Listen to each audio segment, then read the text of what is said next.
Biasanya kita baca lagu surah Al-Fatihah, Iyyaka na'budu wa iyyaka nasta'in. Hanya kepadamu ya Allah kami menyembah, dan hanya kepadamu kami minta tolong ya Allah.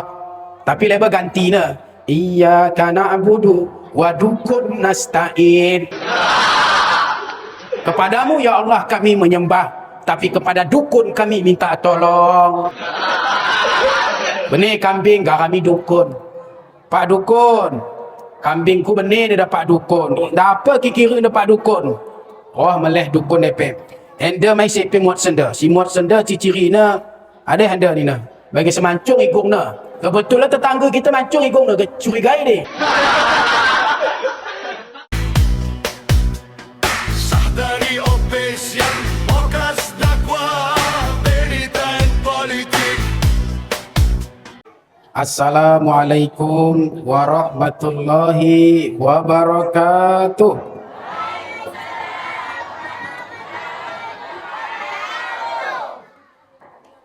Telaga mekar hari soh bertuhi jongkat. Gosoh diberikan minum untuk mitelan. Dari suara jawaban salam seolah-olah jamaah mangga sarapan. Kita ulangi, Assalamualaikum warahmatullahi wabarakatuh.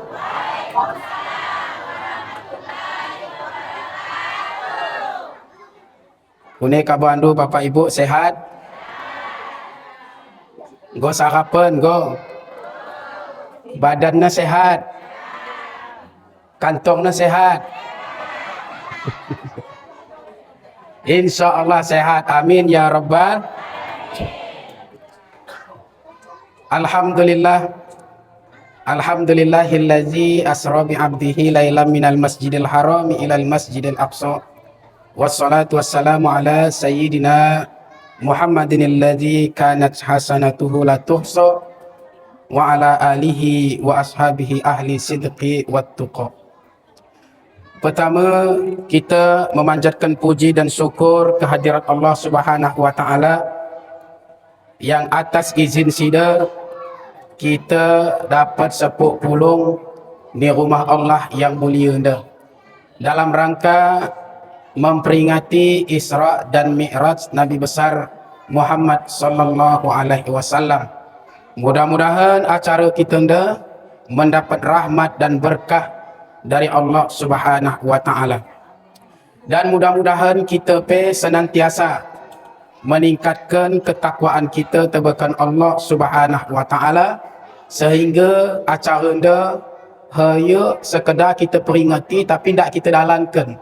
Dan inti dari Isra Mi'raj tidak lain adalah kuni kasa kita anda istiqamah dalam menjalankan ibadah, terutama ibadah solat 5 waktu sini terima oleh Rasulullah sallallahu alaihi wasallam. Salawat dan salam terbakan junjungan alam yakni Nabi besar Muhammad sallallahu alaihi wasallam sebagai panutan kita, contoh suri tauladan bagas geluh kita, yang apabila kita selalu berpegang teguh dengan dua sini tadingkan sida, yaitu Al-Quran dan sunnah-sunnahnya, maka insya-Allah kita tidak akan pernah sesat untuk selama-lamanya. Apalagi kita perhatikan zaman sendah anda, boleh muncul aneh-aneh. Beribadah pun boleh go aneh-aneh. Lot kalak sendah kita perhatikan sembahyangnya sambil lompat-lompat ya sembahyang. Ni anda lah kaum ibu. Adik-adik ni ada yang solatnya lompat-lompat. Dia lah lompat-lompat solatnya lem kiding na. Lah ni zaman sendah dia kita perhatikan kala ni bahana monumen tempat ibadah kala Hindu, Buddha, gereja, masjid. Boleh ni keliling-keliling ini sambil solawat. Gelar solawatnya ni solawat Pancasila. Ni ada lah solawat Pancasila. Lah tulis waktu ni pesantren. Cuman alhamdulillah pemimpin pesantrennya agak pekok, engko dimengketkan pesantren tambahan, yaitu penjara. Gelar pesantren Al-Zaitun. Al-Zaitun ni pesantren ni ajarkan bahawa dia sembahyang di nemu sabna di bercampur laki-laki dan perempuan. Jadi kaum bapa, kaum ibu, dia lihat ke serah rumah kita, nemu kita sesampingan sembahyang rumah tu. Meski dah pepemu. Dia samping tu. Di ajaran ni Al-Zaitun waktu ini. Maka alhamdulillah dengan protes para ulama, dengan protesnya banyak umat Islam, sehingga ajaran dia dihentikan dan dimasukkan pimpinannya ke dalam penjara untuk pesantren tambahan. Alhamdulillah. Kemudian lah tulis zaman sendah dia muncul gelana Mama Gufron. Dari kalangan muda tohna di Mama Gufron. Ayatnya simple amin. KIP ayatnya na makoli ni na. Ustaz. Makoli ni tak KIP ni na makoli. Dan kita mulai dekat koli ni na. Jadi katanya dia nangat kenin minum lawe jam-jam ndak tuso bermekah ni na. Maksudnya payah-payah bermekah. Cukup mbah pelin lawe baginda ni hadap ke mana, baca na makoli ke, langsung gak merubah lawe dia jadi lawe jam-jam ni na. Percaya atau ndak kandu ni? Dia gak percaya pe kandu pasti tobat. Bahkan paling sadis tu leh. Ndak salah aku 2 tahun yang lewat. Let sebuah kutu kalak mangai sepe melaksanakan solat Idul Fitri sembahyang raya, ni kutu ni langsung solat raya ya. Boleh dia gak ditanya oleh wartawan, kai gak ni kutu dia lebih kena sembahyang. Sedangkan ni hadir mangai sepe tong puasa. Kai jawab benar? Dia kami dia istimewa. Kami telefon Tuhan. Kata Tuhan, ni kutu kami dia go nemu sembahyang raya. Lot dari pengikut nak percaya kan tu ni. Tapi kalau ni hadis dia percaya ya. Kaya sebabnya kenapa banyak orang-orang aneh seperti itu tapi banyak pengikutnya? Karena kurangnya peran ulama di tengah-tengah umat. Jadi alhamdulillah ni kutu kita ndak buat tong tengku kita, buat tong guru kita, lot tong pak imam kita, lot ustaz-ustaz kita yang mampu insya-Allah memberikan pencerahan ilmu yang bermanfaat kuni ke seluruh ibadah kita tebakan Allah Subhanahu wa taala. Maka kita hormati, maka kita muliakan, maka kita hargai, ulang pernah kita sepelekan. Walaupun amin ngajak anak TPA misalnya. Walaupun amin ngurus jenazah, walaupun amin ngurus fardu kifayah, ulang kita sepelekan. Sebab KIP terjadi ni bagas kutu kita ndak mungkin gak ustaz sadari benda ngurus jenazah ndak mungkin. Pasti tengku-tengku dan ustaz kita di kutu kita ndak mungkin lot kasih urusan fardu kifayah gak ustaz luar daerah hari roh benda, malah mungkin. Pasti yang utama melaksanakannya itu adalah tengku-tengku ustaz-ustaz kita ni bagas kutu kita ndak. Maka bersyukur kita tebakan Allah Subhanahu wa taala. Si kita hormati dan kita muliakan para alim ulama, tuan-tuan guru kita, ustaz-ustaz kita, tengku-tengku kita, Imam Khatib Bilal, wabil khusus guru kita, si menginformasikan kami untuk hadir ni anda, kami bahan singkatan gelar sida UJ, iaitu Ustaz Zulkarnain. Ngau pahai kena tandai. Dia sida anda berong manis je mengena. Kemudian yang kita hormati Bapak Kepala Desa beserta jajaran sida, perangkat-perangkat sida, tokoh adat, tokoh agama yang berperan dalam nibagas desa atau pekutu kita serta seluruh jamaah Isra dan Mi'raj, kaum bapa, kaum ibu yang tak dapat kami sebutkan satu persatu, tapi mudah-mudahan kerana kita diberkahi dan dirahmati oleh Allah Subhanahu wa taala. Amin ya rabbal. Memang dari masjid kita sangat istimewa warinda untuk mengisi ceramah Isra dan Mi'raj. Dapa pe kami ceramah biasanya mikna buah amin, ada 2 kena rekat. Jadi persiapan yang sangat luar biasa. Maka kita berterima kasih tebakan panitia, mungkin Belaga Bujang beraktif berusaha menyelenggarakan acara ini serta seluruh panitia. Kita ucapkan terima kasih, mudah-mudahan akan diberikan ganjaran yang tidak dapat kita balas, hanya Allah yang mampu membalasnya. Jamaah Isra dan Mi'raj yang dirahmati oleh Allah Subhanahu wa taala. Dan kita cerita Isra dan Mi'raj, kita mulai dari surah Al-Isra atau Bani Israel ayat pertama bagi sini baca oleh ustaz kita lagi.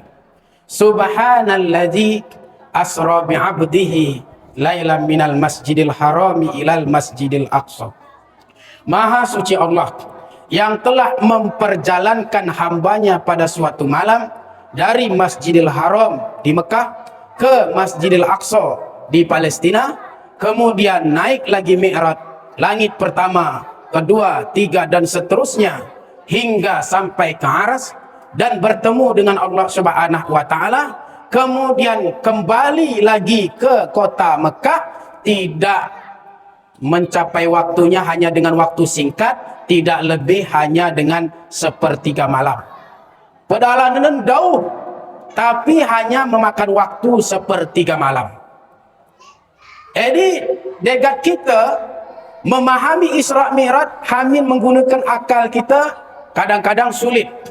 Begini kerana waktu Nabi Muhammad sallallahu alaihi wasallam menyampaikan kepada umat waktu itu sebagai ujian keimanan kepada Allah Subhanahu wa taala. Lot lebih percaya, lot lebih ragu-ragu, lot lebih murtad kembali karena tidak percaya dengan peristiwa Isra dan Mi'raj.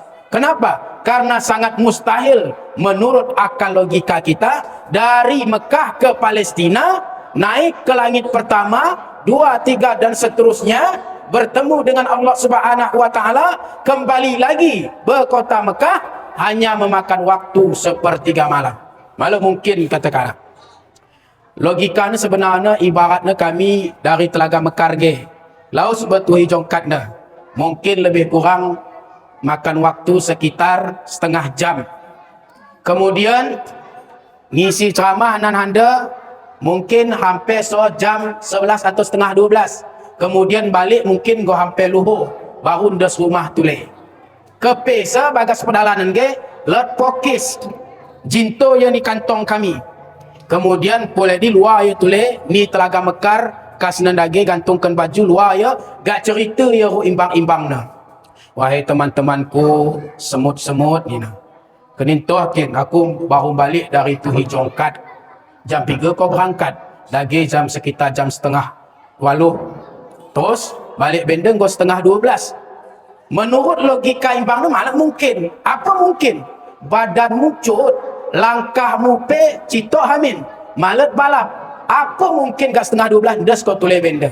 Kaya sebab kerana imbangna malet tohna bahawa imbangna pokis ge cinap atau penebek ni kantong baju ustaz.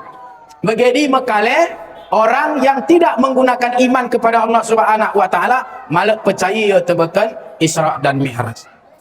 Kemudian kita atur rincian ayatnya, peristiwa Isra dan Mi'raj ini adalah peristiwa yang sangat diistimewakan oleh Allah Subhanahu wa taala. Istimewana adalah dimulai dengan kalimat tasbih, subhanallazi, maha suci Allah. Dan disebut di ilmu balaghah gelana kalimat ijaz.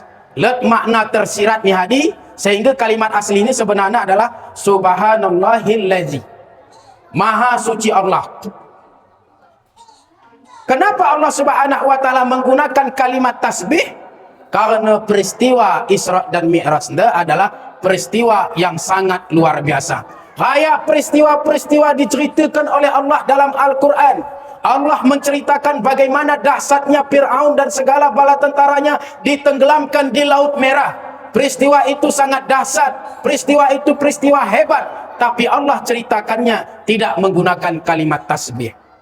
Allah menceritakan bagaimana Nabi Adam diciptakan oleh Allah Subhanahu wa taala, tidak punya ayah, tidak punya ibu. Itu kejadian sangat luar biasa. Allah tidak memulainya dengan kalimat tasbih.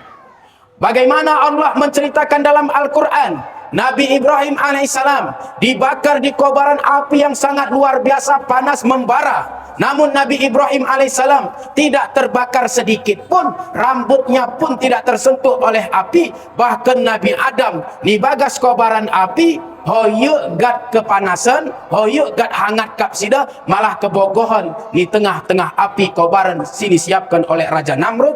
EDP tidak menggunakan kalimat tasbih. Istimewa bahawa peristiwa Isra dan Mi'raj Allah mulai dengan kalimat tasbih. Subhanallazi, maha suci Allah. Kai hikmah dari kalimat tasbih anda kita buat pelajaran.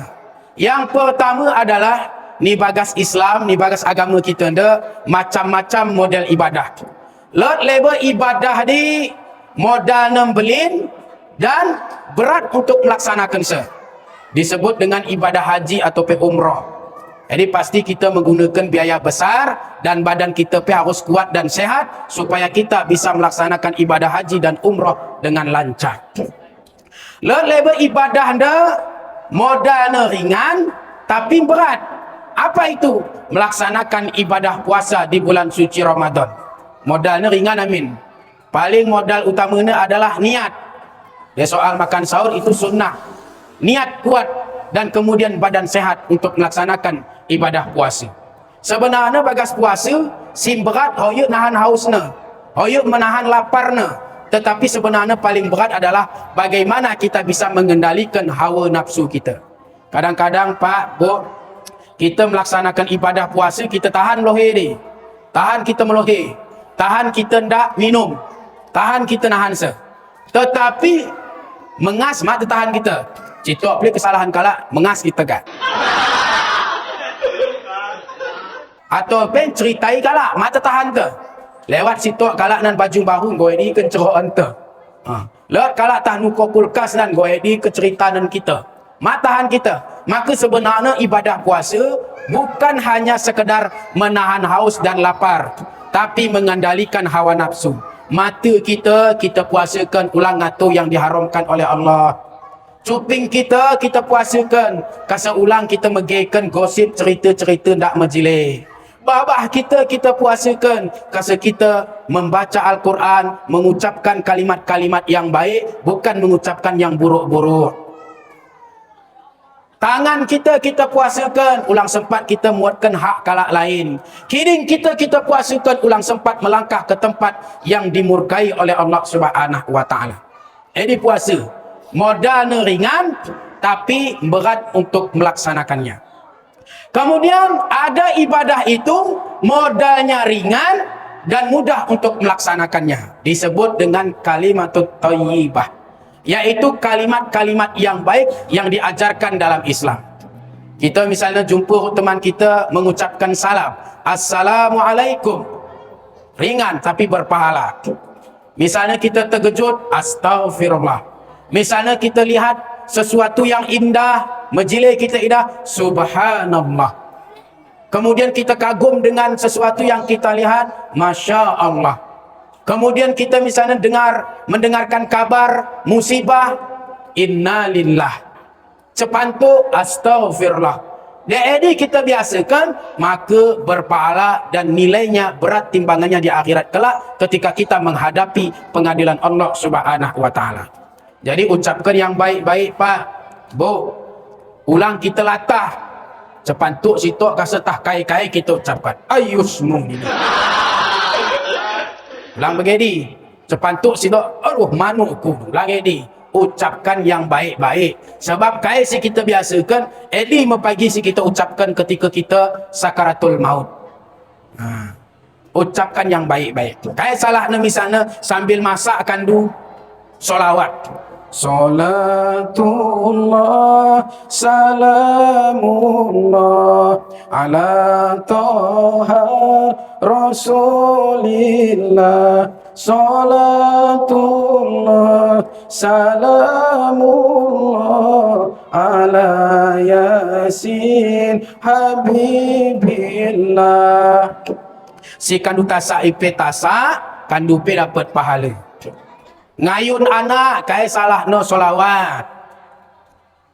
Sallallahu rabbuna على نور العالمين محمد المصطفى سيد المرسلين وعلى آله وصحبه أجمعين. Anak atau pekempu kita mendom, kita pe dapat pahala daripada kandu lagu-lagu sindak menjilik. Lah zaman sendah ni lagu lu terkejut, kita pergi sepeda. Ayo nak pasang na memusik rindai. Ada setan ni nak. Bukan biar anak tepi mendom. Amek anda kat tenggo sida setan ni nak. Mana lagu gini kan duge. Masuk kan lu nyanyi ke di lagu tenggo setan ni. Lagu-lagu begini masuk. Label kaum ibu, tapi mudah-mudahan ibu-ibu ni anda ndak, kerana ibu-ibu ni anda kerana mencahaya wajah sida anda. Cuma entah gegara bedak meyong aku tahu. Kau nak bercahaya. Ni pentas lukah anda ibu-ibu mata teh sida naik. Suami sida terus pe. Mata teh sida naik wantu sida terus pe landok sida wantu sida pe. Sebut kala wan-polan kuato di ada pemain murid kada joget ini kau di. Masuk ibu, masuk. Apalagi lagu ndak mencilih lah, tulis lagu yang paling sadis. Seharusnya lagu begini ni dibenci oleh kaum ibu. Lagu kayak ni. Aku punya suami ni nah. Oh si lawannya nyanyi nepe. Aku penggolet istri ni nah. Kan lagu maksiat dah. Lagu-lagu ngajari kalak selingkuh. Dia kandu pahih hangat datang tu dia mege cerita-cerita selingkuh. Betul bo. Ulang ke selingkuh dia kata bayi bapak pe kandu hangat tendu kan. Mah hangat tendu. Apalagi selingkuh. Jadi lagu-lagu begini harusnya munyang hati itu, mak kita ingin bahasa. Tapi lah label kau ibu kita nyanyi ke lagu Edinai. Nah, maka biasakan mengucapkan kalimat tasbih. Subhanallah walhamdulillah wala ilaha illallah wallahu akbar. Subhanallah walhamdulillah wala ilaha illallah. Subhanallah walhamdulillah wala ilaha illallah. Subhanallah walhamdulillah wala ilaha illallah wallahu akbar wala haula wala quwata illa billahil aliyyil azim. Subhanallah walhamdulillah wala ilaha illallah. Subhanallah walhamdulillah wala ilaha illallah. Sedap kita kap ni. Tenang hati kita, bersih hati kita, tenang kita dapat pahala tu leh. Maka mudah-mudahan dengan kalimat tasbih yang disampaikan oleh Allah Subhanahu wa taala dalam ayat Al-Quran menceritakan tentang Isra Mi'raj ini, kita ambil iktibar bahawa Allah mencintai orang-orang yang mau mengucapkan kalimat-kalimat yang baik, yang mudah diamalkan tapi besar pahalanya di hadapan Allah Subhanahu wa taala. Jadi yang pertama. Yang kedua adalah setelah iaitu menggunakan kalimat tasbih, maka dilanjutkan lagi subhanallazi asra. Asra artinya adalah dijalankan. Maha suci Allah yang telah menjalankan. Jadi artinya ayat dia menceritakan bahawa Nabi Muhammad itu bukan jalan sendiri, bukan kehendak Nabi Muhammad, tapi itu adalah kehendak Allah Subhanahu wa taala. Siapa yang mampu menggerakkan kita? Allah. Isi mampu memberikan nafas tebakan kita? Allah. Isi si mampu menjamin rezeki kita? Allah. Bagas kalimat syahadat kita ucapkan, asyhadu an la ilaha illallah wa asyhadu anna Muhammadar Rasulullah. Aku bersaksi bahawa tidak ada Tuhan selain Allah, dan aku bersaksi bahawa Nabi Muhammad adalah utusan Allah. Asyhadu an la ilaha illallah, tidak ada Tuhan selain Allah. Allah Maha Agung, Allah Maha Besar, Allah Maha segalanya. Tidak ada yang dapat menandingi Allah Subhanahu wa taala. Maka tanamkan bagas hati kita bahawa tidak ada yang besar kecuali Allah Subhanahu wa taala. Gunung kecil, laut kecil, matahari kecil, bulan kecil, bumi kecil. Yang besar adalah Allah Subhanahu wa taala. Keterlebih pangkat jabatan kita, presiden-kah? Kecil. Gubernur? Kecil. Bupati? Kecil. Pak Camat? Kecil. Kepala desa? Kecil. Manusia? Kecil. Yang besar hanyalah Allah Subhanahu. Jadi ketika kita sudah yakin hanya Allah yang maha besar, maka kita tidak biar masalah kehidupan dunia dah. Malah risau-risau kita masalah rezeki. Kita ikhtiar sesuai yang diperintahkan oleh Allah Subhanahu wa taala. Kita tidak akan pernah takut kecuali hanya kepada, kita tidak akan pernah minta tolong kecuali hanya, kita tidak akan menyembah kecuali hanya. Harus kita tanamkan bagas hati kita. Cuman ulang sempat kita rajin solat, tetapi ketika let buntu persoalan kita hadapi dukun. Biasanya kita baca bagas surah Al-Fatihah, Iyyaka na'budu wa iyyaka nasta'in. Hanya kepadamu ya Allah kami menyembah, dan hanya kepadamu kami minta tolong ya Allah. Tapi leba gantina, Iyyaka na'budu wa dukun nasta'in. Kepadamu ya Allah kami menyembah, tapi kepada dukun kami minta tolong. Benih kambing garami dukun. Pak dukun, kambingku benih ni dapat dukun. Dah apa kira ni Pak dukun? Oh meleh dukun depe. Enda mai sepe muat senda. Si muat senda ciciri na ada handa ni na. Bagi semancung igung na. Kebetulan tetangga kita mancung igung na, curigai dia. Tanggung dukun na buat sana. Bagi semancung igung na anda ni na. Mata na dua ni na. Laki kalak mata na telung. Mata na dua. Buk na berong dah pai, berong dah. Ada na. Kai akibat negara mendukun, kita saling curiga orang tetangga kita akibat gegara penjelasan dari dukun. Akhirnya kai terjadi pertengkaran, saling tuduh menuduh ni antara kita. Begini kerana misalnya masalah-masalah yang lain, aku dah selama pakai cincin dah mujur rezekiku, berarti kita percaya menyembah tebakan Allah, tapi seolah-olah cincin mahan rezeki tembui. Salah di. Harus kandu rupah di pok. Kan bapak senang tes dah. Jadi mau ustaz soakan. Kasulah peplin minum cincin mek mau kita. Ada handa mek handa. Dan dah pakai cincin sakit sida. Sakit sida. Kemitan sida di. Sakit sida gak dak pakai cincin. Tapi secara logika okey, tetapi secara keyakinan jangan. Seolah-olah kita yakin dia pakai cincin gak juah. Jangankan cincin, obat dia kita yakin mahan kita sembuh adalah obat, edipe ngo syirik. Edipe kita ngo percaya tebakan obat. Obat itu bukanlah yang menyembuhkan, tetapi obat itu sebagai ikhtiar tetap yang menyembuhkan Allah Subhanahu wa taala. Daun ni sebagai ikhtiar kita. Allah perintahkan kita ikhtiar, kita mendaun. Kemudian rak daun ni ke ikhtiar ni kita juah. Allah yang menyembuhkan, obat sebagai perantara. Maka bagi Islam sebenarnya bapa-bapa, ibu-ibu yang dirahmati Allah, dan kita urusan daun sebenarnya niraikan solusi bagi Islam. Tak payah-payah sebenarnya. Asal kita betul-betul yakin bahawa yang menyembuhkan adalah Allah.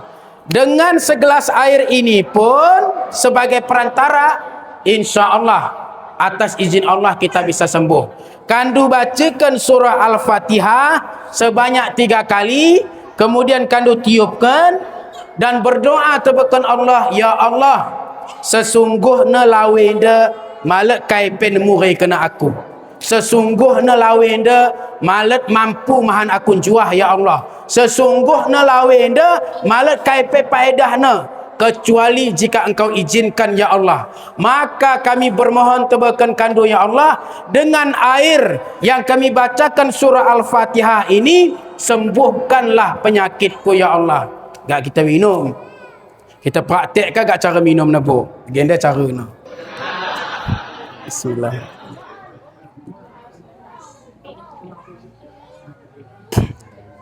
Jadi cara ustaz sikal minum ini. InsyaAllah kita akan sembuh. Yang jelas kita harus yakin tebakan Allah Subhanahu wa ta'ala. Jamaah Isra dan Mi'raj yang dirahmati oleh Allah Subhanahu wa ta'ala, maka kita harus yakin dalam kehidupan ini semuanya yang mengatur adalah Allah Subhanahu wa ta'ala. Yang terpenting adalah kai si perintahkan Allah lakukan, kai si dilarang oleh Allah kita dauhi. Mudah-mudahan kita selamat dunia dan akhirat. Mengketule berkalimat berikutnya, Subhanallazi, maha suci Allah, asra, yang telah menjalankan bi'abdihi, hambanya. Allah menggunakan kalimat bi'abdihi. Kenapa Allah menggunakan kalimat bi'abdihi? Maha suci Allah yang telah memperjalankan hambanya. Kalian tak sebut sini misalnya Subhanallazi asra bi Muhammad. Maha suci Allah yang telah memperjalankan Nabi Muhammad. Kalian digunakan kalimat bi'abdihi. Lihat hikmahnya. Pertama, hikmahnya adalah dalam kalimat hamba menjelaskan bahawa seseorang yang disebut sebagai hamba Allah itu ada dua unsur. Unsur ruh dan unsur jasad. Kita disebut hamba Allah delet ruh dan jasad. Dia misalnya let jasadnya, ruhnya malet. Kai gelana bu. Jasadnya let dah, tapi ruhnya malet nangi. Kai gelana bu. Mayit. Atau sebaliknya, let ruhnya, jasadnya malet. Kai di bu. Hantu ni. Jadi sebenarnya anda kita kaji tulis sebenarnya hantu malut. Hantu main filem main garamisian ulahnya. Hantu di malut sebenarnya bapak ibu. Mada lek pocong, mada lek kuntilanak, mada lek gundurwo, hantu malut. Silat hanya jin. Ini keyakinan kita. Malutlah hantu. Sebab hantu dia senaran dikaitkan dengan orang meninggal dunia. Seolah-olah dia kalak nadingkan kerana lah hantu na luar. Seolah-olah. Dia kata tabuh ni. Dia gak misalnya kalak nadingkan luar roh na gentayang gak mu yang mengket tebakan keluarga na atau isi pengket ina. Kat esok ket ina kalak lain. Ket inilah jasad na tulis kan geluh ya tulis. Ini logika na. Jadi dia let kalak kesurupan, dia let kalak seluk, masukkan du percaya kat kai pecerok na. Jadi jin yang masuk. Nah kan du tanya, ende sekin dan apa hari si mengket minta. Jawabnya ni, ende aku ni engguhmu. Kai ki penangan ni engguh kale, cimpa. Bahan beta cimpa, ende ni engguh ende goh dah. Bahan leh cimpa tasai. Ende ni engguh, kadang go sangat sukan du. Baga kubur mahu leh naik cimpa. Dia kan du pangan cimpa na. Pangan na. Pegang luar ya. Ngopul luar ya, cerita kena berimbang-imbang jin lain. Kau kai kau sangat, aku baru semangat cimpa ni hadi. Ya, aku gelamir dan aku. Bedi mengkat, bedi. Mengkat ya tulai ni. Mengkat ya tulai. Gak tanya tulai. Ende isen ala mengkat. Ende aku ni na. Mengkat kerina mengkat tadi.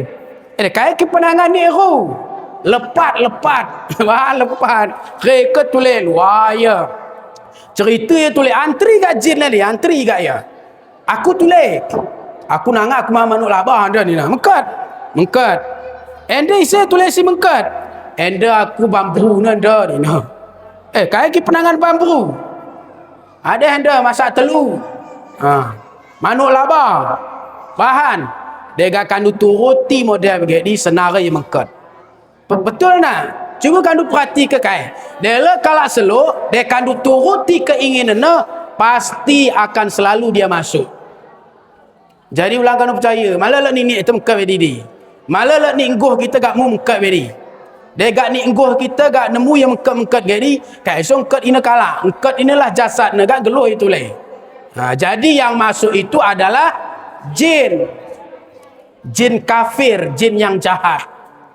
Kayak jin nemu mengket tubuh manusia. Karena ni bagas hati kita lemah iman tu. Atau pe malaki ibadah pe. Sembahyang mada ingin na. Berbuat baik mada ingin na. Ulang ke amalan-amalan lain, solat pendak, maka mudah dimasukkan oleh jin. Lele berkala sembahyang pe tetap mengket izin. Berarti sembahyang na perbaiki. Kadang buat kesalahan bagas sembahyang na. Atau keyakinan-keyakinan melenceng. Percaya ya tong batu, percaya tong ya kayu, percaya tong ya dengan jimat, maka mudah dimasukkan oleh jin. Jamaah Isra dan Mi'raj, kaum bapa, kaum ibu yang dirahmati oleh Allah Subhanahu wa taala. Maka kalimat hamba itu ada dua unsur. Ada ruh dan ada jasad. Kayak maknanya menjelaskan bahawa Nabi Muhammad itu memang betul-betul dijalankan oleh Allah Subhanahu wa taala, melakukan Isra dan Mi'raj itu betul dengan jasad dan ruhnya sekaligus.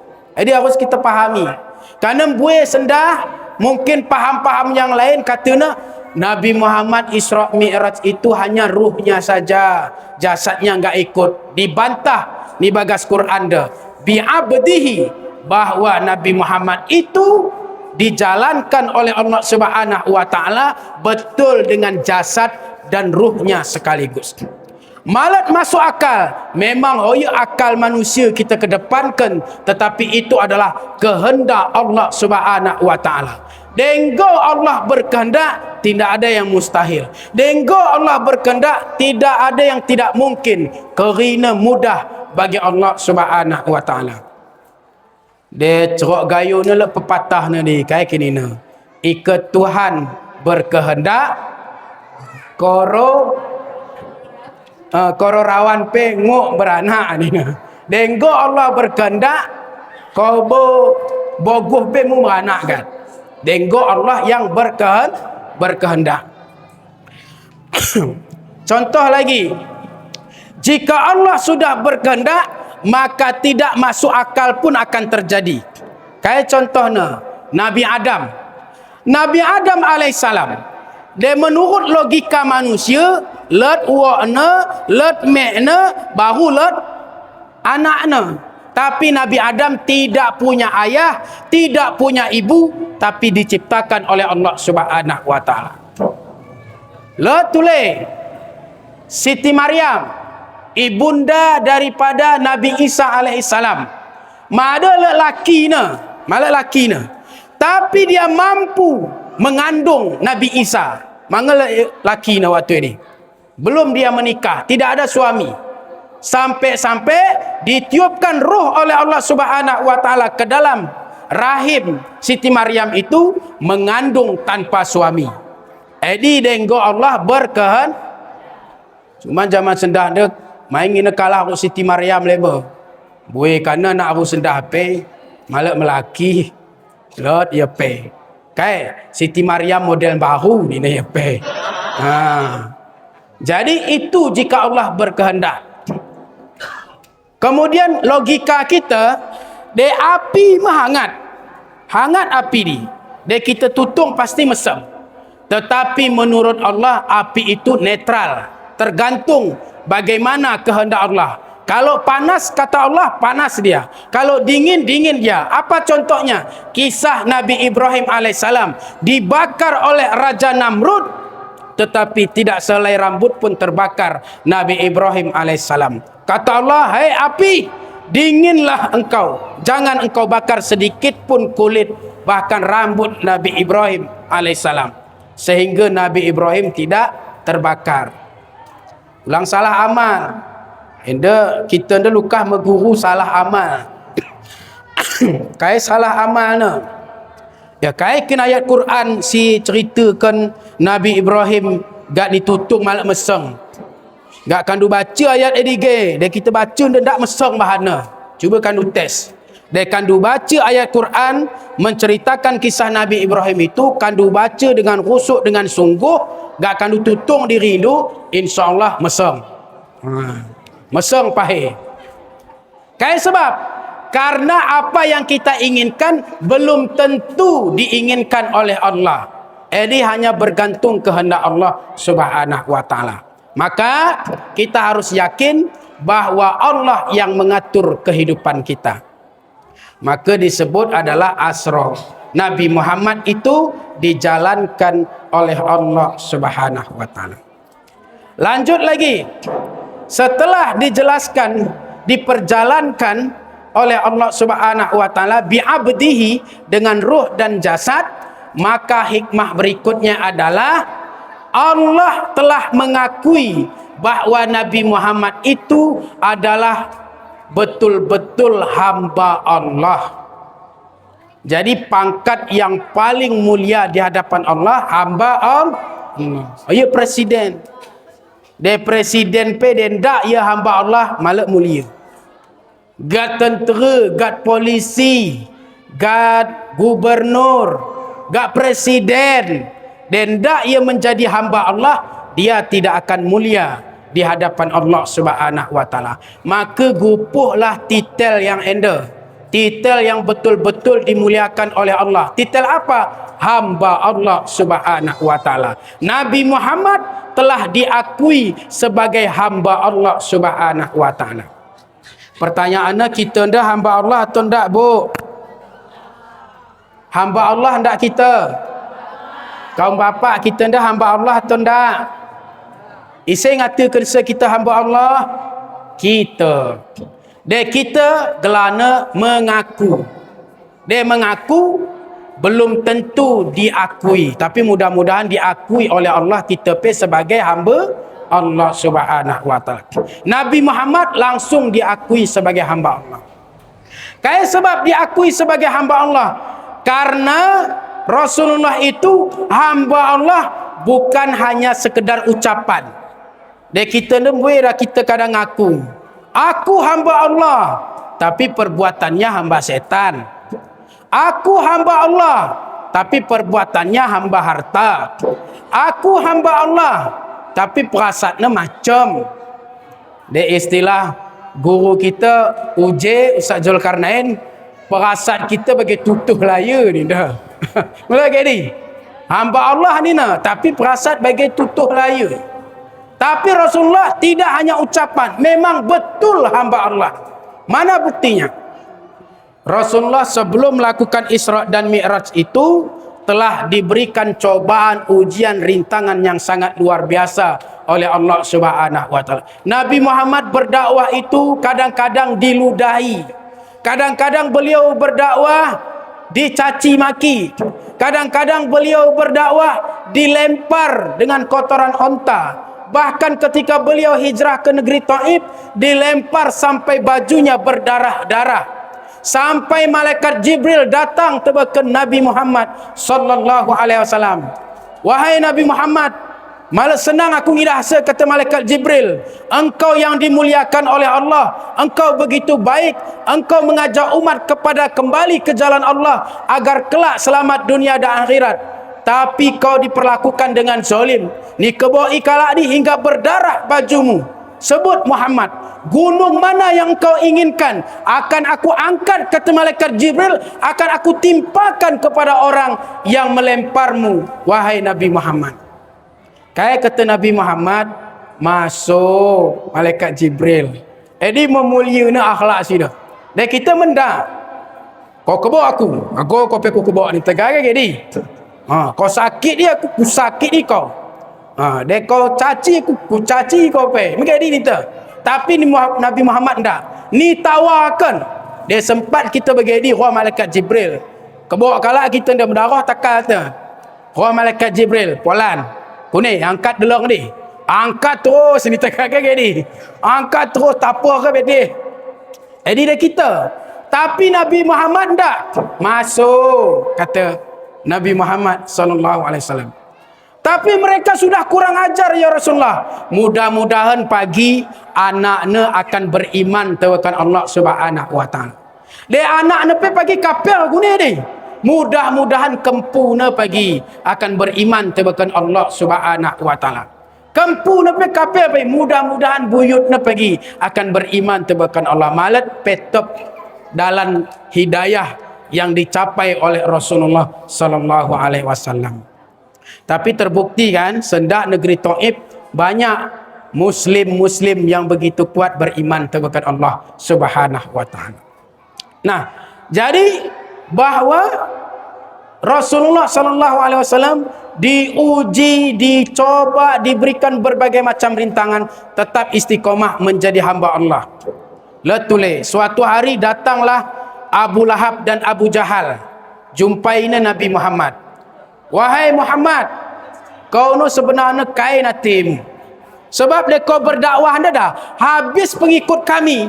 Sedangkan umat Islam pengikutmu kau raya. Masuk naik kau dakwah tadi nala. Habis pengikut kami nan, kata Abu Lahab dan Abu Jahal.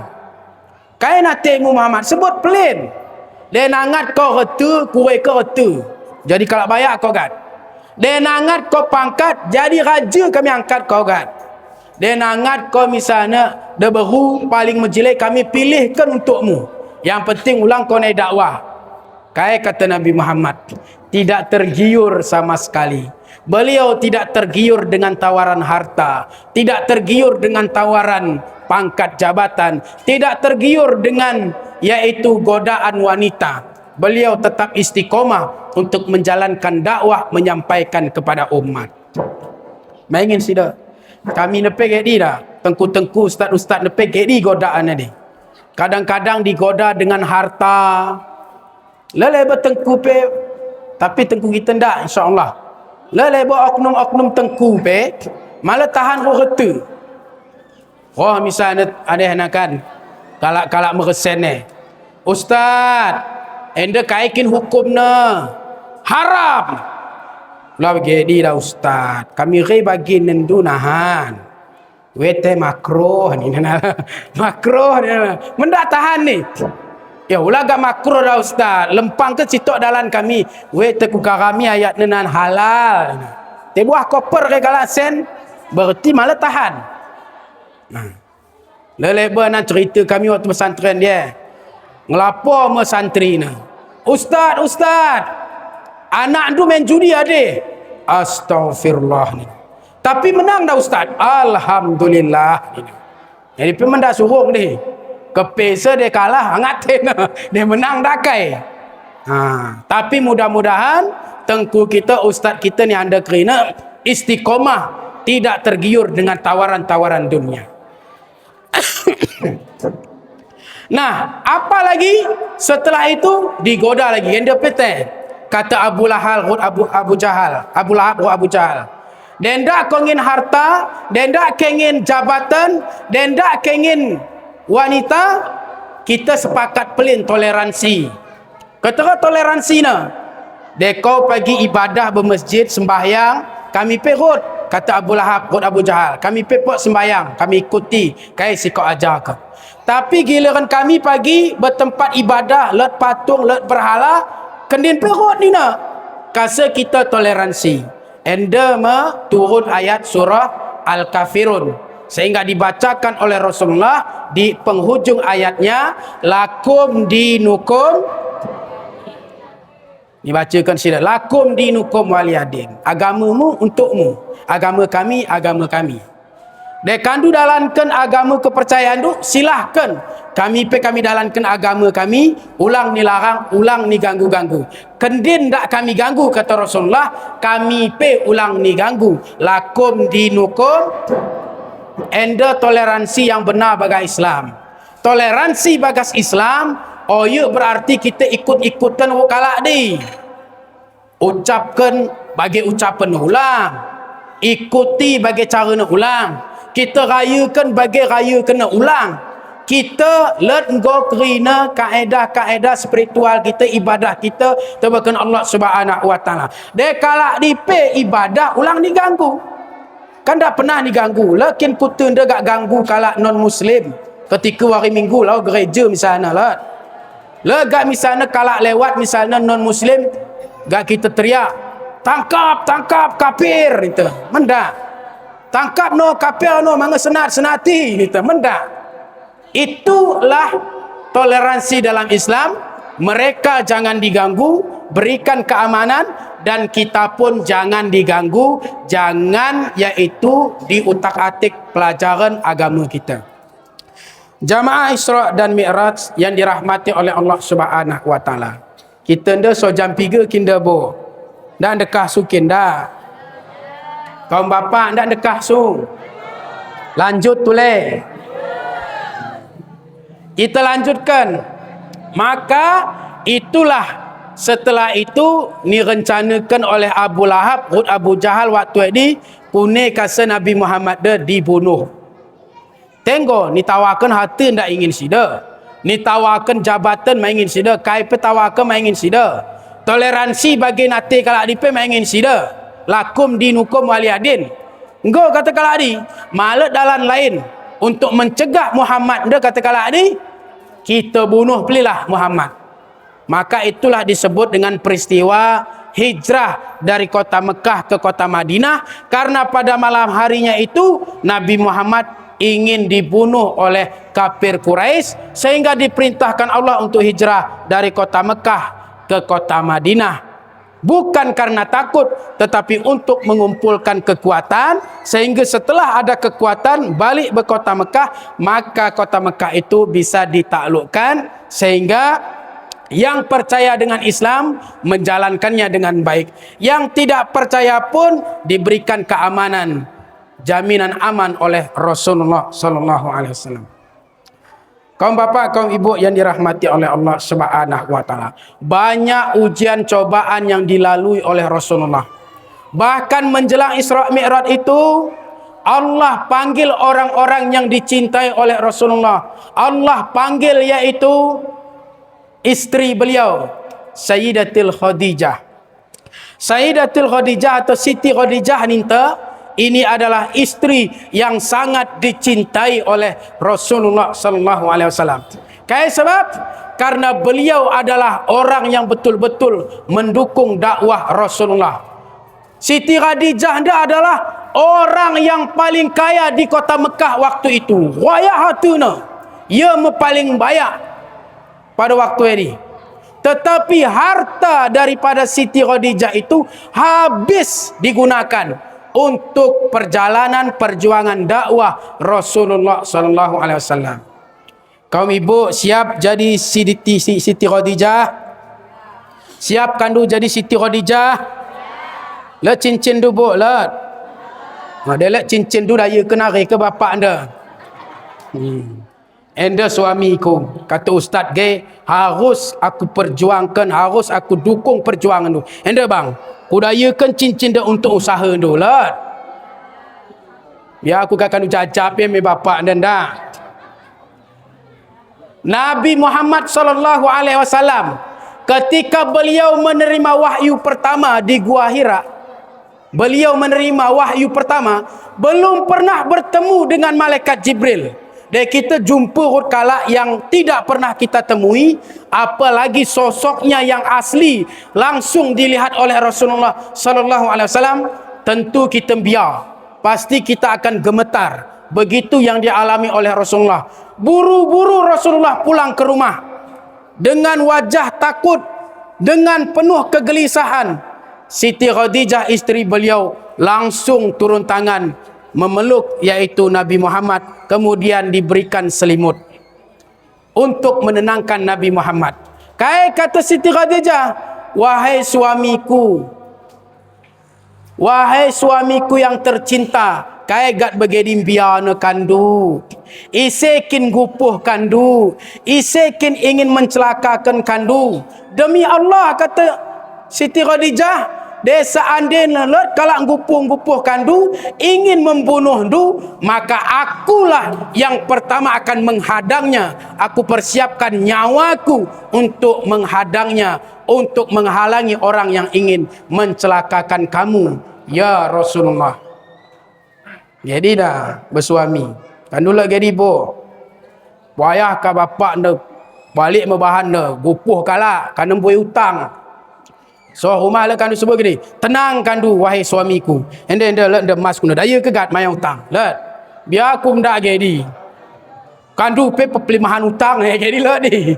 Pepelimahan hutang ada pi kandu bedeh. Maku nging ada bisa. Berarti malah bagi Siti Khadijah. Aku ngada bisa isi yang ingin mencelakakan kamu wahai Rasulullah. Kaya tu le. Ya Rasulullah, suamiku tercinta. Hatiku gua habis untuk memperjuangkan agama Islam, untuk perjuangan dakwah tu ya Rasulullah. Dia seandainya pagi malat hayatku gua dipanggil oleh Allah nadingkan aku, seandainya tulang belulangku ini bisa mampu menjali, yaitu menjadi jembatan tu untuk berdakwah atau pelaku untuk dijual, dayakan tulan-tulanku ya Rasulullah untuk perjuangan dakwah tu, kata Siti Khadijah. Kune le ngan doho ne bo. Tulan kupe dayakan ni negara, dayakan untuk perjuangan tu wahai suamiku. Kain tak sedih Nabi Muhammad, orang yang begitu membelanya telah dipanggil oleh Allah Subhanahu wa taala. Bahkan pamannya juga dipanggil oleh Allah Subhanahu wa taala, sehingga tahun itu disebut dengan Amul Azmi, yaitu tahun duka cita, tahun kesedihan Rasulullah sallallahu alaihi wasallam. Sehingga saking sedih nama, maka diutuslah malaikat Jibril untuk menjumpai Nabi Muhammad. Wahai Nabi Muhammad, ulang bersedih. Wahai Nabi Muhammad, jangan engkau terlalu berlarut dalam kesedihan. Kita akan melakukan perjalanan Isra dan Mi'raj. Jadi perjalanan Rasulullah sallallahu alaihi wasallam. Kemudian berikutnya, bahawa Maha Suci Allah yang telah memperjalankan hambanya, dan Rasulullah itu telah diakui sebagai hamba Allah Subhanahu wa taala. Dan kemudian sebenarnya adalah apa sebenarnya tujuan dari Isra dan Mi'raj. Anda sebagai penghujung kita kaji. Kait tujuan dibuat Isra dan Mi'raj. Hakikatnya hanya Allah yang tahu. Tapi dia kita atau kasa ayatna, let ni penghujung ayat lagi adalah linuriyahu min ayatina. Perjalanan Isra dan Mi'raj itu salah satu tujuannya adalah untuk ditunjukkan sebagian kecil daripada tanda-tanda kebesaran Allah Subhanahu wa taala. Sehingga dalam perjalanan Isra dan Mi'raj itu Allah bukakan penglihatan Rasulullah seperti melihat surga dan melihat bagaimana pedihnya azab di neraka. Maka dalam perjalanan let idah Rasul kala nigedangkan seliwatna, dipanjangkan kuku-kukunya, kemudian dicakar mukanya sampai habis hingga tersisa tulang belulangnya. Ditanya oleh Nabi Muhammad, wahai malaikat Jibril, di kala di kai gak begedi gedang seliwana tekai gak garuk ina minirina so habis tinggal tulang belulangnya. Kata malaikat Jibril, itulah orang sebagai tamsil dari umatmu, bahwa ketika hidup di dunia suka mengorek-ngorek aib dan kesalahan daripada saudaranya sendiri, suka menggosip, suka menceritakan aib orang, suka mencari kesalahan orang. Setelah ia dapat kesalahan itu, disebarkannya kemana-mana. Ini cerita kena aib kalak. Maka di akhirat nanti diberikan kuku yang panjang sebagai balasan, lalu dia mencakar mukanya sendiri hingga habis kulit-kulitnya, hanya tersisa tulang belulang. Buat kandung geri bu. Dendak masuk ceritakan aib kalak. Walaupun kita tutupi aib saudara kita. Ulang kita ceritakan tebakan sintrom. Sebab kita pelet aib kita masing-masing. Cuman berbeza dengan pemerintah. Yang harus kita pahami. Jika pemerintah harus memang kita ketahui. Makanya calon pemimpin harus siap dikritik. Dia pemimpin pemerintah adalah kesalahan harus kita kritik sebagai kontrol. Kasih ulang salah ya. Dan mengkritik itu bukan benci tapi memang menjaga. Lah misalnya pemerintahan kita apakah ni desa, apakah ni camat atau tingkat pemimpin yang lain, let melenceng kita dah, kita sampaikan. Kita kritik boleh. Malah kita pas anda dapat sebenarnya anda salah anda, yuk gender dalana kita. Sebutkan dalana, ndak kai. Tapi aib pribadi saudara kita jangan diceritakan. Walaupun kita lihat dengan mata kepala kita masuk kita ceritakan, masuk kita umbar aib saudara kita sendiri. Kenapa? Karena nanti kuku kita akan dipanjangkan oleh Allah Subhanahu wa taala mencakar muka kita sendiri. Kemudian la tulani idah oleh Rasul. Kala nireken beban oleh Allah. Nireken beban di atas pundaknya. Berat kak nenggo bungkuk ya, ni tambahi tule. Semakin bungkuk, ni tambahi tule. Semakin bungkuk, semakin payah berjalan hingga dia terjatuh, ni tambahi tule. Di kai tule kata Rasul. Itulah tamsil dari umatmu ketika hidup di dunia. Orang yang sudah dapat jabatan, belum dia mampu menjalankan jabatan yang satu, terima jabatan lain tule. Jabatan sebuah apa mak selesai. Jabatan tule pot ya tule. Tule jabatan pot terima na plan tanpa mengukur batas kemampuan sehingga malah mampu yang menjalankan jabatan sesuai dengan amanah, maka orang seperti itu nanti akan diberikan beban yang sangat menumpuk oleh Allah Subhanahu wa taala. Letule ni idah oleh Rasul. Perutnya besar bagaikan gunung. Begitu besar dicambuk dengan yang terbuat dari api neraka. Lalu meletuslah perutnya. Keluar isinya. Berantakan perutnya. Meraung-raung kesakitan. Disempurnakan lagi. Dicambuk lagi. Meletus lagi. Disempurnakan lagi. Terus menerus tanpa henti-henti. Jadi kayak itulah kata Rasul. Itulah dari golongan umatmu ketika hidup di dunia hanya mementingkan perutnya saja. Ya besar tetanggana kelohenan ni peluahna. Ya besar lah anak yatim malah ingin nolong se. Bahkan harta anak yatim pun dimakannya. Harta fakir miskin pun dimakannya. Sehingga di akhirat kelak diberikan perut yang sangat besar yang tidak pernah kenyang itu dicambuk meraung-raung dari api neraka, meletus disempurnakan lagi, dicambuk meletus disempurnakan lagi, tidak pernah henti-henti. Maka hati-hati. Ulang sempat kita mangan harta anak yatim, ulang sempat kita pangan hak kala, ulang sempat kita mengambil yang bukan hak kita. Ulang sempat kita peluah tetangga kita melohe. Bahkan imanan kita dikatakan oleh Rasulullah sallallahu alaihi wasallam, tidak sempurna iman seseorang jika ia tidur dalam keadaan perut kenyang sementara tetangganya merintih karena kelaparan. Jadi sebenarnya kalau sui tuka ada dua penyebabnya. Kaum bapa, kaum ibu, dua sebabnya. Pertama, besar-besar. Dia besar-besar sebenarnya sui tuka mana. Tengok besar-besar. Yang kedua, lohesu. Jadi kasa, ulang tak besar-besar kita. Bagikan berkalak yang membutuhkan. Karena kita besar nepas. Dan kalak pendak melohe. Sehingga iman kita diakui oleh Allah Subhanahu wa ta'ala. Ada lagi yang ditunjukkan, ini yang sangat istimewa. Dilihat oleh Rasul, ada orang seperti memanen padi. Ketika dipotong padinya, tumbuh isinya lagi. Dipotong, dipanen, tumbuh lagi. Dipotong, tumbuh lagi. Ditanya oleh Rasul, kalau ini siapa? Golongan siapa ini? Edi mekalak ketika geluh ni dunia memikirkan orang lain.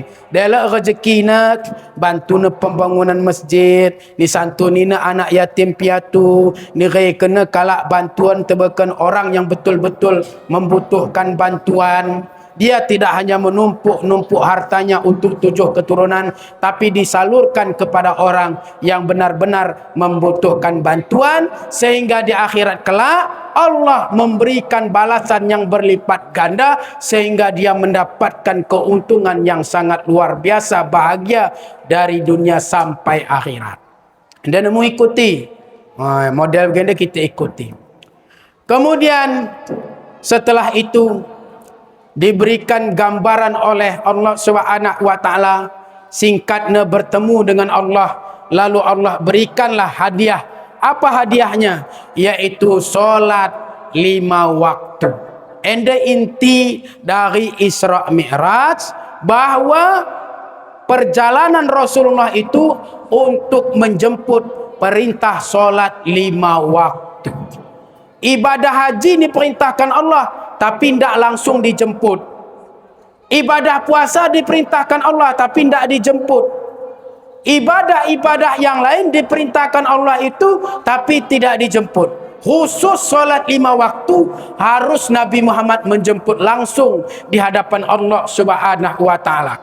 Sebab karena solat 5 waktu ini sangat penting dan kebutuhan kita dalam kehidupan sehari-hari. Sebenarnya solat 5 waktu kita yang butuh. Edi keperluan oyuk keperluan Allah.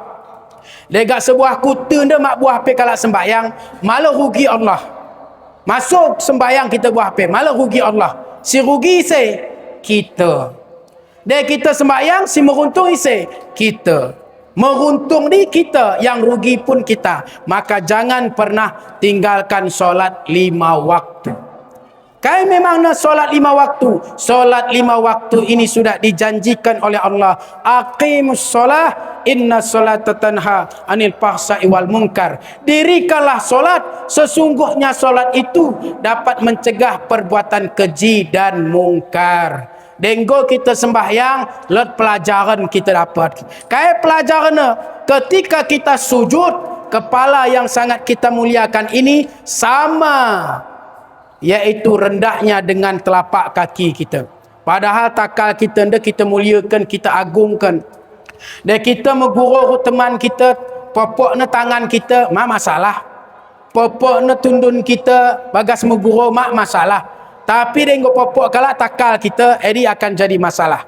Walaupun begini, itu sujud kepada Allah Subhanahu wa taala sama rendahnya dengan telapak kaki kita. Pelajaran orang yang solat insya-Allah tidak akan sombong dalam kehidupan. Dia bayar pe ya ndak agak sombong. Meleleba kadang kin. Mentang-mentang bayar sombong. Gak mapet naik bergaul kok tetangga, malah selepel naik ni nak. Medalan pe gak tuso baru nak muka begini. Dia gak pakai cincin pe tuso gak gedi-gedi ke be. Dapa ki kopolan ni nak. Ya cincin pun kau silang ni be ni nak. Sombong. Delat pe ilmu kita masuk sombong. Mohon maaf. Delat misalnya tengku ustaz, aku ambil tengku bagah kutuna. Aku si hebat na. Korina harus maca aku. Dan tak maca aku sesat. Sombong karena ilmu pun dimurkai oleh Allah Subhanahu wa taala. Maka kita ulang sombong. Let sombong yang paling bahaya. Pertama, orang yang tidak punya ilmu, tidak mau belajar. Itu adalah orang sombong. Yang kedua, orang yang punya ilmu tapi tidak mau mengajari orang, EDP sombong. Yang ketiga, orang kaya tapi tidak mau berbagi, EDP sombong. Kalau miskin tapi mapot usaha, mapot mebahan, EDP sombong. Maka ulang kita sombong. Dan kita merasa ekonomi kita lemah, garamilah rezeki. Ulang malas-malas. Ulang kita mapet usaha. Ditanya kalak, lain tak kau usaha polan? rezeki kan Allah ngatur se. Timai plane mel dukuk datas se rumah tepegan. Jadi rezeki dia harus digarami. Mudah-mudahan kita terhindar dengan sombong. Sebab apa? Sombong ini adalah penyebab utama orang masuk ke dalam neraka. Iblis dia sebenarnya ni surga kasna. Kai sebabnya diusir dari surga dan akan kelak menjadi penghuni neraka, sebabnya adalah kesombongan. Kai sebabnya diperintahkan Allah untuk sujud kepada Nabi Adam mai ngina. Kai gak makongin iblis. Apa makongin Tuhan ni na? Aku mendekah kanu ciptakan. Kanu ciptakan aku dari api. Nabi Adam kanu ciptakan dari tanah. Mu hebat tentang api daripada tanah ni. Hebat dekat api. Sombong kau kata Allah. Keluar. Ni usir oleh Allah dari surga. Bayangkan bu. Jema atau pekalak singgo baga surga pe dia sombong ni usir oleh Allah. Apalagi kita tong melarat. Apalagi tong kita ni dunia. Jadi ulang pernah lot kesombongan bagas hati kita. Jamaah Isra dan Mi'raj yang dirahmati oleh Allah Subhanahu wa taala. Kemudian kai tule kita dapatkan hikmah dari kita solat. Bagas geluh dekan lot kadang rasa keinginan kita. Contoh misalnya, kita ICP kita dah pasti ada keinginan. Kita nangat kita rumah kita lot belin. Tuh bu. Menangatkan dulu rumah nu belin. Nangatkan dulu kulkas tu. Nangatkan dulu TV tu. Nangatkan dulu motor tu. Kan jadi normal. Boleh. Keinginan ini boleh. Tapi kadang-kadang ulang sempat gegara ini kita ndak ibadah dan gegara ini kita gad iri dengki tetangga kita. Maka didinginkan oleh wuduk. Dan kita sembahyang mau wuduk be. Kita wuduk, kita idah tetangga kita nukar kulkas. Panas kita. Buat wuduk. Bogoh bahana. De kulkas ni mecut amin. Yang besar Allah. Lah tetangga kita nukar Honda. Buat wuduk tu le. Solat kita didinginkan oleh wuduk. Jadi solat dia akan mendinginkan dan membawa ketenangan dalam batin kita. Jamaah Isra dan Mi'raj yang dirahmati oleh Allah Subhanahu wa taala. Inti dari solat itu adalah akan membuat kita tenang dan mencegah perbuatan keji dan mungkar. Kemudian sebagai penghujung, kita nadingkan sembahyang, di gelana kita orang yang paling nekat geluh bagah dunia. Kita pang nadingkan sembahyang 5 waktu ni, berarti kita paling nekat geluh di bagah dunia. Sebab karena ajab bagi orang yang meninggal solat itu adalah sangat dahsyat. Pernah dalam satu riwayat dijelaskan, Nabi Muhammad SAW melihat ada orang yang baik memang ya, bantu ne kalau susah, pot ia nolong kalau serik, mau buat kebaikan ne gotong royong, pokoknya kebaikan ne buat. Kesalahan terbelit ne, kesalahan terbesarnya adalah meninggalkan solat. Baik memang ya, tetapi malah ia sembahyang. Singkat cerita, ketika datang ajalnya, meninggal dunia, maka terkejutlah semua orang. Sebab karena ia jemana baik. Baik bertetangga, baik bermasyarakat, buih kalak tolong nam, buih kalak bantu nam. Tapi ketika dia meninggal dunia, terkejut kalak kerina. Sebab ketika dia meninggal dunia, wajahnya telah diubah oleh Allah Subhanahu wa taala seperti wajah anjing dan babi. Sebab begini, karena ia tidak solat. Kemudian dipanggillah Rasulullah. Ya Rasulullah, perak-perak keluarganya. Kenapa ya Rasulullah suamiku seperti ini? Kenapa ya Rasulullah keluarga kami seperti ini? Padahal dia orang baik. Nige oleh Rasulullah, kepesa kesalahan adalah malaki pernah ia sembahyang 5 waktu. Maka berdoalah Rasulullah, ya Allah ya Rabb, hamba tahu bahwa betapa dahsyatnya azab bagi orang yang meninggalkan solat. Tapi hamba bermohon kepadamu ya Allah, jangan engkau tunjukkan azab di dunia ini ya Allah, ditangguhkan sampai tiba hari kiamat di akhirat kelak, baru engkau berikan azab. Kami tidak sanggup melihatnya ya Allah. Keluarganya sangat berduka ya Allah. Maka dimohonkan oleh Rasulullah agar azab itu ditangguhkan. Ulah ciduhkan di dunia ni, kata Rasulullah. Ni akhirat pelin pagikan dua azab ya Allah. Maka dikabulkan oleh Allah sehingga kembali lagi wajahnya seperti biasa. Andai kata Nabi Muhammad tidak berdoa dulu, sungguh orang yang meninggalkan solat ketika dia meninggal dunia merubah gad awena bagi anjing dan babi. Untung Rasulullah berdoa sehingga matri dah ni. Sehingga kita pun solat jenazah kan kita sebut. Kai kita katakan bermayit dah bahagia ni, tak pernah ada sembahyang boleh. Bahagia. Imam pe kan pernah ada nak ada masjid tapi makai doa kan. Jadi itulah dahsyatnya. Ini tong cerita lain tulenan kita ajab nadila 15 sebenarnya. Ajab orang yang meninggalkan solat tu 15. 5 di dunia, 3 ketika ia sakaratul maut, 3 ketika dia di alam kubur, dan selebihnya ketika di hari kiamat. Mana tak ada sunan ni kita kaji. Mungkin sebagai motivasi untuk kita ulang sempat kita tadingkan. Mari kita perbaiki diri kita. Dari keadaan wari no kita solat 5 waktu tetong bolong-bolong. Kadang solat subuh, solat zuhur ndak. Kadang solat asar, maghrib ndak. Ulang nangi tadingkan. Aktif istiqomahkan solat 5 waktu agar selamat dunia dan akhirat. Lelat anak kita nggo akhir balik, ajak untuk solat. Ulang perintahkan pelin, ajak. Kadang-kadang anak sendah kan baca ya.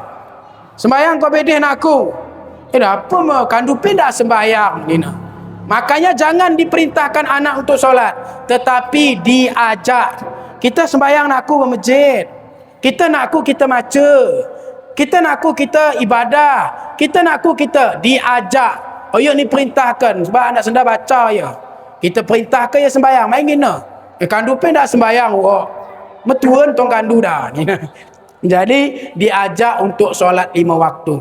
Kenapa? Karena kita diperintahkan oleh Allah untuk menjaga diri kita dan keluarga kita jangan sampai terkena azab api neraka.